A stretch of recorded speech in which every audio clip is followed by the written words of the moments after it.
Alright friends, so this is the calibration training for a Windows 98 PC. So the first thing I'm going to tell you is that we're always pressing these buttons so that we don't wiggle the joystick as we make our adjustments. And I'll push that out forward so you can see it a little bit better in the video.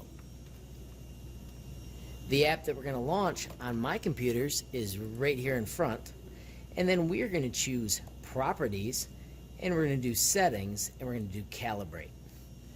When this screen appears, the first thing it asks you to do is set the center position. So all we do is press one of the front buttons. Notice I'm not touching the joystick, I'm just pressing a button. The second one says set the range of motion. So now I hold the base and I just move to all four corners and let go. Tap the button to go to the next screen. It says confirm center again, so once again I tap the button down on the base so that way I don't lose my calibration. Here it asks me to do the throttle. The throttle is the little switch down on the bottom. See how poorly that was set? When we're done, it will be perfectly set. Once again, I hit the base. Now it wants axis 4. This is a twist, not a bend left and right. It's a twist, and this is the tail fin of your plane. Once again, horribly set, but now we lock in the new one and we're good.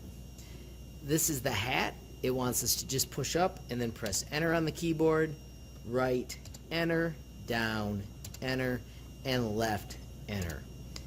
And then when you click finish, you can go to test, and notice it goes to every corner. The throttle goes from 0 to max, and the left and the right spins totally out of that center area, which is perfect. You can check your hat, up, down, right, and left are all set perfectly. When you do that, click apply and say OK and OK, and then you're ready to move on to the lessons in my module. Each day make sure you do this calibration. It does not stick on my Windows 98 computers.